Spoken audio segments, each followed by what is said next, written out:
The Canterbury Tales, Geoffrey Chaucer. The Knight's Tale, Part 3. I judge it would be held for negligence if I forgot to tell of the dispense of money by the Duke who set about to make the list a royal show throughout. A theatre more noble in its plan, I dare well say, was never seen by man.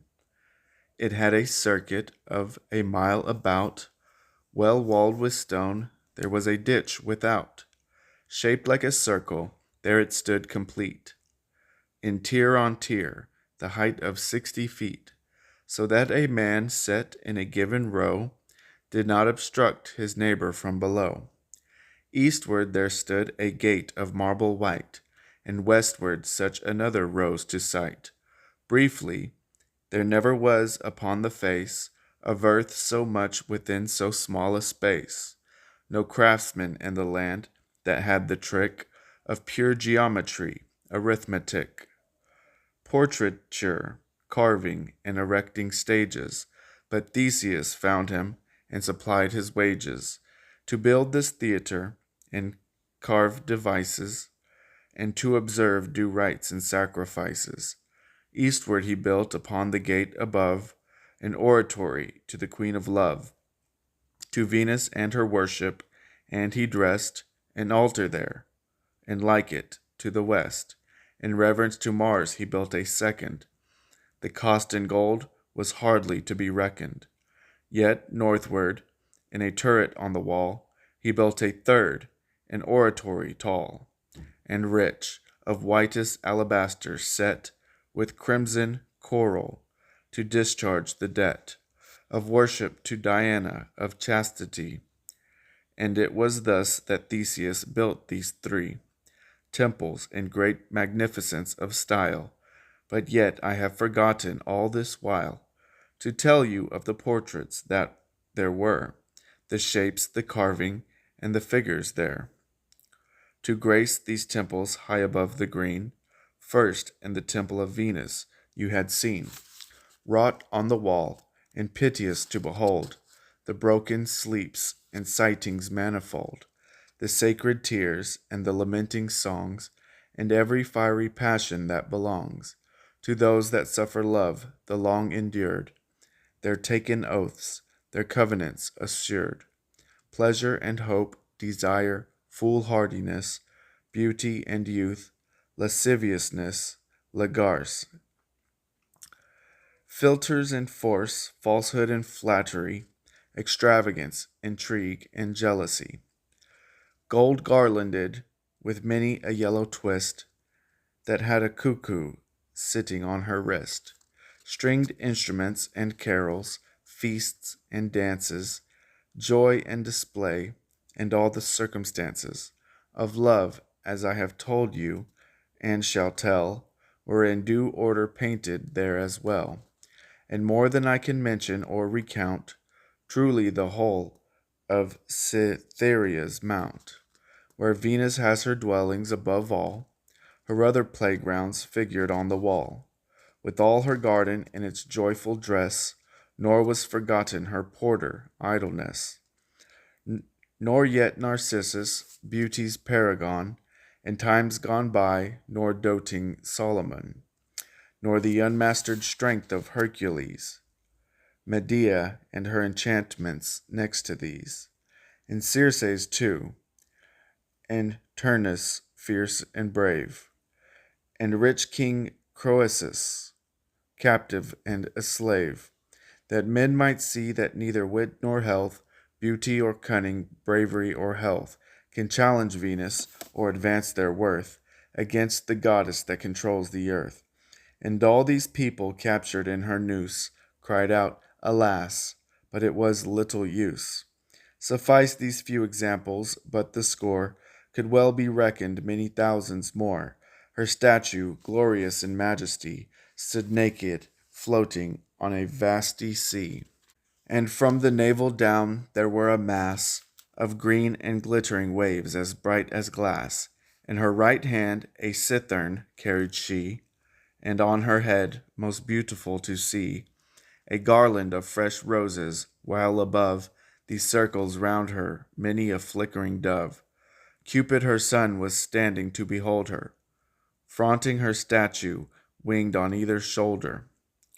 And he was blind, as it is often seen. He bore a bow with arrows bright and keen. Why should I not go on to tell you all the portraiture depicted on the wall? Within the temple of mighty Mars the Red, the walls were painted round and overhead, like recesses of that grisly place, known as the temple of great Mars in Thrace, that frosty region under chilling stars, where stands the sovereign mansion of King Mars. First on the walls, a forest with no plan, inhabited by neither beast nor man, was painted, tree trunks knotted, gnarled, and old, jagged and barren, hideous to behold, through which there ran a rumble and a sloughing, as though a storm should break the branches bowing. Before it, downwards from a hill there went a slope, the temple of Armipotent. Mars was erected there in steel and burnished, the gateway, narrow and foreboding, furnished. A ghastly sight, and such a rushing quake raged from within, the portals seemed to shake. In at the doors a northern glimmer shone onto the walls, for windows there were none. One scarce discerned a light, it was so scant. The doors were of eternal adamant, and vertically clenched and clenched across, for greater strength with many an iron boss, and every pillar to support the shrine weighed a full ton of iron, bright and fine. And there I saw the dark imaginings of felony, the stratagems of kings, and cruel wrath that glowed in ember red, the pick purse and the image of pale dread. The smiler with the knife beneath his cloak, the outhouses that burnt with blackened smoke. Treason was there, a murder on a bed, and open war with wounds that gaped and bled. Dispute with bloody knife and snarling threat, a screaming made the place more dreadful yet. The slayer of himself, I saw him there, with all his heart's blood matted in his hair. The driven nail that made the forehead crack, cold death with gaping mouth upon its back. And in the middle of the shrine, mischance stood comfortless with sorry countenance. There I saw madness, cackling his distress, armed insurrection, outcry, fierce success. They carry on in the undergrowth, slit-throated, and thousands violently slain I noted. The raping tyrant with his prey o'ertaken, the leveled city, gutted and forsaken, the ships on fire, dancingly entangled, the luckless hunter that wild bears had strangled, the sow, munching the baby in the cradle, the scalded cook in spite of his long ladle, nothing forgotten of the unhappy art of Mars, the crater crushed beneath his cart, flung to the earth and pinned beneath the wheel, those also on whom Mars has set his seal, the barber and the butcher and the smith, who forges things a man may murder with. And high above, depicted in a tower, sat Conquest, robed in majesty and power, under a sword that swung above his head, sharp-edged and hanged by subtle thread. And Caesar's slaughter stood in effigy, and that of Nero and Mark Antony, though to be sure they were yet as unborn. Their deaths were there prefigured to adorn this temple with the menaces of Mars, as is depicted also in the stars. Who shall be murdered? Who shall die for love? Such were the portraits on the walls above. Let these examples from the past hold good, for all I cannot reckon, though I would. The statue of Mars was in a cart and clad in armor, grim and staring like the mad. Above his head there shone with blazing looks two starry figured names in ancient books. Puella one, the other Rubius. The god of battles was encompassed thus. There stood a wolf before him at his feet. His eyes glowed red. He had a man to eat. The subtle, the pencil, was told this story, picturing Mars in terror and in glory. To the temple of Diana, now, the chaste, I briefly turn, for I will use what haste I can in trying to describe it all. Here there were many paintings on the wall, of hunting and shamefast chastity. There I perceived the sad Castillo, she, whom in her rage Diana did not spare, but changed her from a woman to a bear, then to a star, and she was painted so. She is the lodestar, that is all I know. Her son too is a star, as one can see. There I saw Dana turned into a tree. No, not Diana, she was not the same, but Phineas's daughter, Dana was her name. I saw Actaeon turned into a stag. This was Diana's vengeance, lest he brag of having seen her naked. There they show him, caught and devoured. His own hounds did not know him. Close by there was a painting, furthermore, of Atlanta hunting a wild boar, and Meleager. There were others too. Diana chose to harry and undo. And many other wonders on the wall were painted that I need not now recall. High on a stag the goddess held her seat, and there were little hounds about her feet. Below her feet there was a sickle moon, waxing it seemed, but would be waning soon. Her statue bore a mantle of bright green, her hand a bow with arrows cased and keen. Her eyes were lowered, gazing as she rode, down to where Pluto has his dark abode. A woman in her travail lay before her, her child unborn. She ceased not to implore her to be delivered, and with piteous call cried, "Help, Lucina, thou the best of all." It was a lively painting, every shade had cost the painter many a florin paid. So now the lists were made, and Theseus, who at huge cost had bidden them produce these temples in a theatre so stately, saw it was finished, and it pleased him greatly. No more of Theseus now, I must pass on to speak of Arcite and of Palamon. The day approached for trial of their rights, when each should bring with him 100 knights, to settle all by battle, as I said. So back to Athens each of them had led his 100 knights, all helmeted and spurred, and armed for war. They meant to keep their word. And it was said, indeed, by many a man, that never since the day the world began, in all God's earth, wide seas and reach of land, had so few men made such a noble band. As in respect of knighthood and degree, everyone with a taste for chivalry, and keen, you bet, to win a glorious name, had begged to be allowed to join the game. Lucky the man to whom they gave the word, and if tomorrow such a thing occurred, you know quite well that every lusty knight who loved the ladies and had strength to fight, whether in England here or anywhere, would wish, you cannot doubt it, to be there. Fight for a lady? Benedicite. That would be something for a man to see. And that was just the case with Palamon. With him there rode his comrades, many a one. Some were in coat of mail, and others wore a breastplate and a tunic, little more. Some carried heavy plating, front and back, and some a Prussian shield to ward attack. Some cased their legs in armor, thigh to heel. Some bore an axe, and some a mace of steel.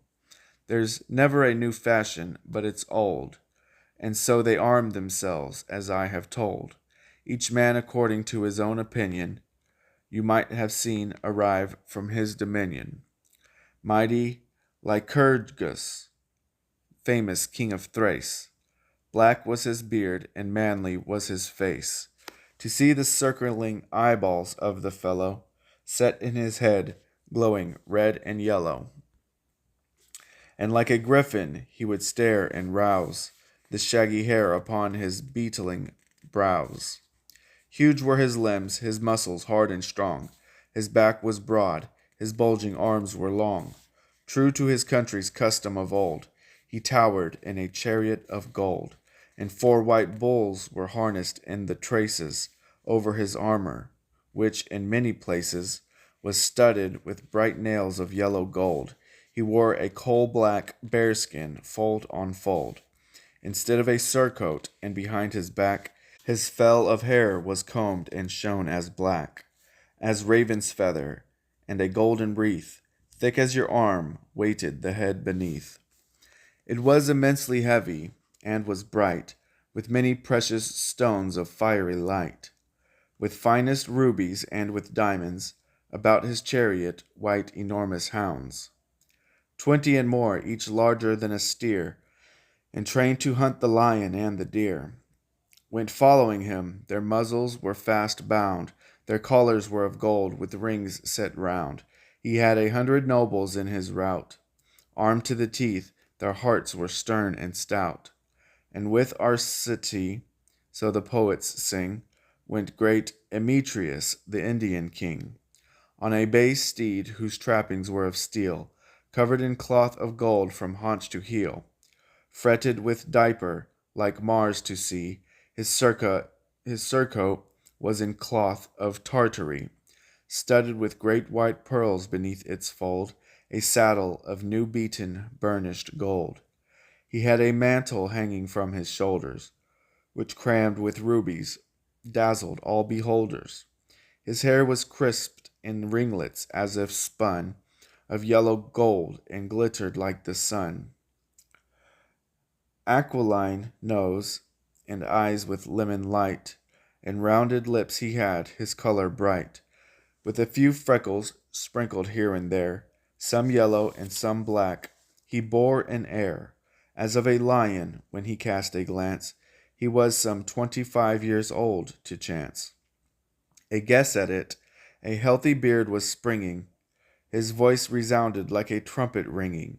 He had a wreath of laurel on his head, for he was freshly, greenly garlanded. And on his hand he bore for his delight an eagle. It was tame and lily white. He had 100 lords beside him there, all in their armor, though their heads were bare, and sumptuously decked with furnishings. For take my word for it, that dukes and kings were gathered in this noble company, for love and for the spread of chivalry. Many a lion tame and spotted pard gamboled about this king of stern regard, and in this manner, in their fine adorning, these lords came to the city on Sunday morning. Round about 9 o'clock, and lighted down, the noble Theseus led them through his town. So it became him as a duke and knight, and housed them each according to his right. He feasted them, and took great pains to please, to honor, and to set them all at ease. And to this day it's said no human wit, however lofty, could have bettered it. What minstrelsy, what service at the feast, what gifts bestowed on greatest as on least, how richly decked the palace, what the place ordained for first and last upon the days, what ladies loveliest in the dancing throng, and which most exquisite in dance and song, and which to speak most feelingly of love, or what the falcons that were perched above, and what the hounds that crouched upon the floor. Of all such questions I shall say no more. Then the result of it I will not tease you. Here comes to the point, so listen if it please you. That Sunday night, ere day began to spring, there was a lark which Palamon heard sing.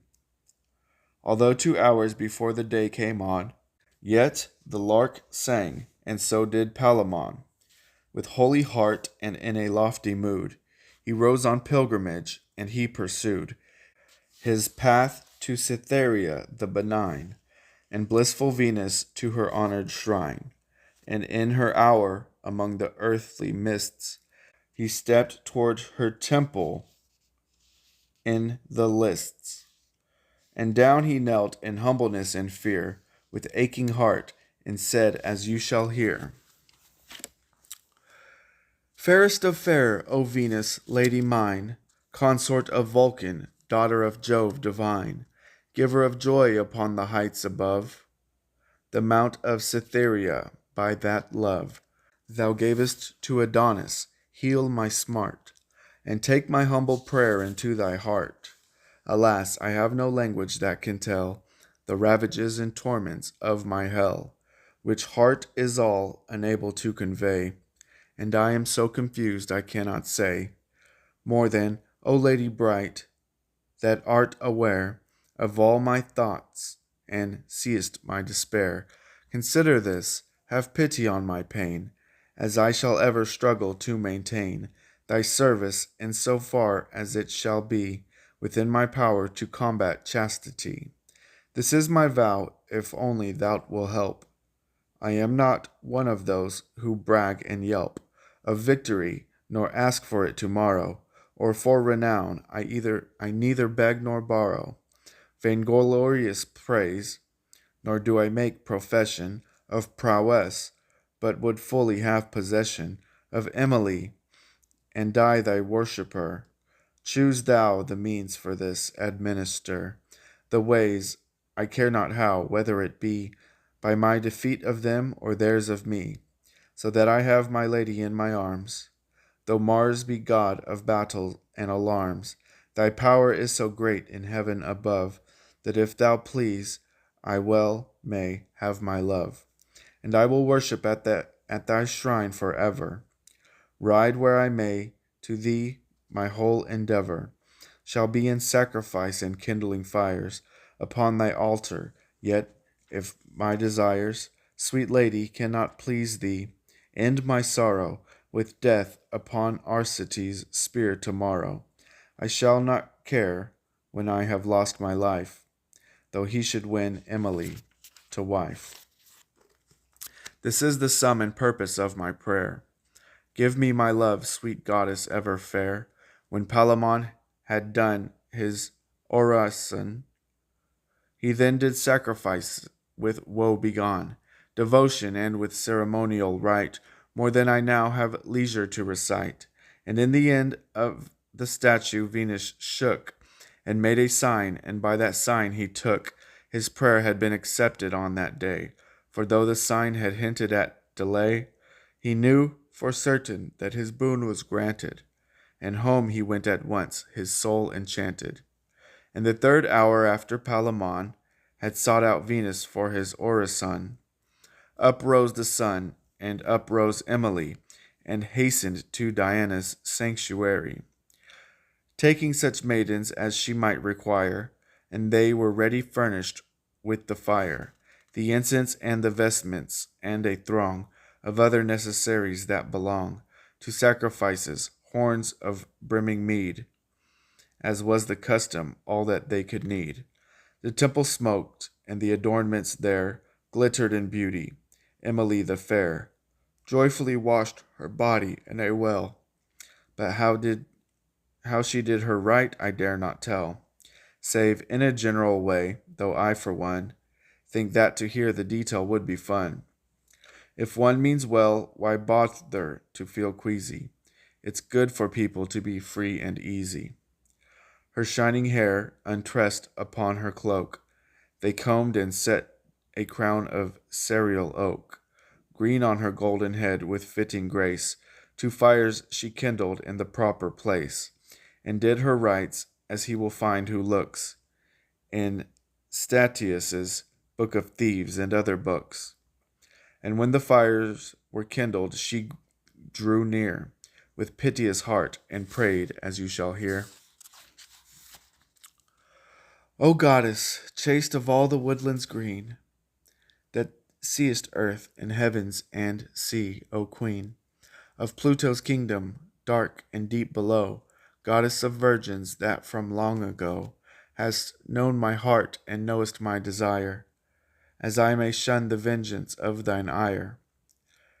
Such as upon Actaeon was spent, thou knowest well, O chaste omnipotent, that I would be a virgin all my life, and would be neither mistress, no, nor wife. I am, thou knowest, of thy company, a huntress, still in my virginity, and only ask to walk the woodlands wild, and not be a wife or be with child, nor would I know the company of man. O help me, goddess, for none other can. By the three forms that ever dwell in thee, and as for Palamon who longs for me, and for Arcete's passion I implore, this Saviour of thy grace and nothing more. Set them in amity and let them be at peace and turn their hearts away from me. Let all their violent loves and hot desires, their ceaseless torments and consuming fires, be quenched or turned towards another place. Yet if thou wilt not do me so much grace, or if my destiny ordains it so, that one shall have me, whether I will or no, then send me him that shall desire me most, clean goddess of the chaste and virgin host. Look down upon the bitter tears that fall upon my cheeks, O keeper of us all. Keep thou my maidhood, prosper and endeavor, and while I live a maid, I'll serve thee ever. The fires flamed up upon the altar fair, and clear while Emily was thus in prayer. But all at once she saw a curious sight, for suddenly one fire quenched its light, and then rekindled, as she gazed in doubt, the other fire suddenly went right out, and it was quenched. It made a whistling sound, as of wet branches burning on the ground. Then from the faggot's tip there ran a flood of many drops that had the look of blood. Now at the sight she was so terrified, it almost drove her from her wits, she cried, not knowing what it was to signify, for it was fear alone that made her cry. She wept, and it was pitiful to hear. And then began Diana to appear, with bow in hand, garbed as a huntress, and said, My daughter, cease your heaviness. For thee the gods on high have set their term, and by eternal word and writ confirm, that thou shalt be espoused to one of those that have for thee endured so many woes. But unto which of them I may not tell. Longer I cannot tarry, fare thee well. And yet the fires of sacrifice that glow upon my altar shall, before thou go, make plain thy destiny, and this forever. And on the word the arrows in her quiver clattered together and began to ring, and forth she went and made a vanishing. Wholly amazed at what had come to pass, Emily thought, What can this mean? Alas! Oh, take me under thy protection, Diana, for I yield to thy direction. Then she went homeward by the shortest way, and that was all, there is no more to say. Now in the hour of Mars next after this, Arcete rose up and sought the edifice of fiery Mars to do beneath his banner his sacrifice, as was the pagan manner, in high devotion with a piteous heart. And thus he said, his orison apart. O thou strong god of war, that art adored in the cold realms of Thrace, and held for lord, that hast every monarchy and land of warlike men the bridle in thine hand, and dealest them their fortunes by thy choice, accept my sacrifice and hear my voice. And if my youth be such as to deserve thy favor, and my strength be fit to serve thy godhead, if I may be one of thine, I pray then thee, pity this pain of mine.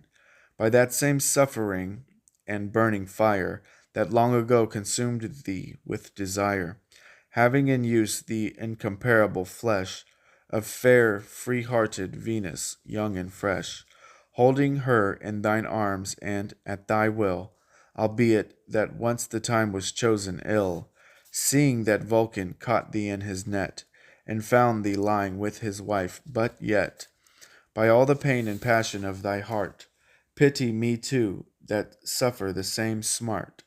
Thou knowest I am ignorant and young, and, as I think, more passionately stung by love than any creature dead or living. Little she thinks, in all the grief she's giving, of me, or cares whether I swim or sink, and well I know, ere she can learn to think kindly of me, that forced must have its place, and well I know without thy help or grace, the little strength I have is all too slight. Then help me, Lord, tomorrow in the fight, not only for the flames that burn in thee, but for the fire that is now burning me. Grant victory tomorrow to my sword. Mine be the labor, thine be the glory, Lord. Thy sovereign temple I will honor above all other places. It shall be my love to work for thy delight, to use thy arts, and hang my banner, yea, my heart of hearts. Above thy altar, all my company shall do the same forever. There shall be eternal fires burning before thy shrine. Nay, further to this binding vow of mine, my beard and hair, whose length and excellence has never suffered yet from the offense of razor or of shear, to thee I give, and I'll be thy true servant while I live. Now, Lord, have pity on a heart so sore, and give me victory. I ask no more. His prayer was over, and the rings that hung upon the portals of the temple swung. So did the doors, and clattered far and near, at which Arcity felt the touch of fear. The fires blazed, the altar glistened bright, so that the temple was suffused with light. A scented air rose upward from the ground. Arcity lifted up his hand and found more incense, and he cast it on the flame. With other rituals, at last the frame of mighty Mars began to shake and ring its hauberk, and he heard a murmuring, low voiced and dim, that answered, Victory. And giving thanks and glorifying he, filled with the joyful hope that he would win, returned at once and went to seek his inn. As happy as a bird is of the sun, immediately an uproar was begun over this granted boon in heaven above, as between Venus, the fairest queen of love, and the armipotent Mars, as it did not cease, though Jupiter was busy making peace, until their father Saturn, pale and cold, who knew so many stratagems of old, searched his experience and found an art to please the disputants on either part. Age has a great advantage over youth, in wisdom, and by custom, that's the truth. The old may be outrun, but not outreasoned, and Saturn stopped their argument and seasoned their fears, although it's not his nature to, and found a remedy for this to do. My dearest daughter Venus, said old Saturn, my heavenly orbit marks so wide a pattern. It has more power than anyone can know. In the wan sea I drown and overthrow. Mine is the prisoner in the darkling pit. Mine are both neck and noose that strangles it. Mine the rebellion of the surfs austere, the murmurings, the heavy poisoner. And I do vengeance, I send punishment, and when I am in Leo, it is sent. Mine is the ruin of the lofty hall, the falling down of tower and of the wall. On carpenter and mason, I their killer. 'Twas I slew Samson when he shook the pillar. Mine are the maladies that kill with cold, the dark deceits, the stratagems of old. A look from me will father pestilence. Then weep no more, for by my diligence this Palamon, your dedicated knight, shall have his lady, as you swore he might. Though Mars should help his champion, none the less, peace must be made between you soon, I guess. Although you do not share the same complexions, that is what brings these daily insurrections. I am your grandfather, and, as before, I'll do my best to please you. weep no more. Now I shall cease to speak of gods above, of angry Mars and Venus, queen of love, and tell you all, as plainly as I can, the grand result for which I first began.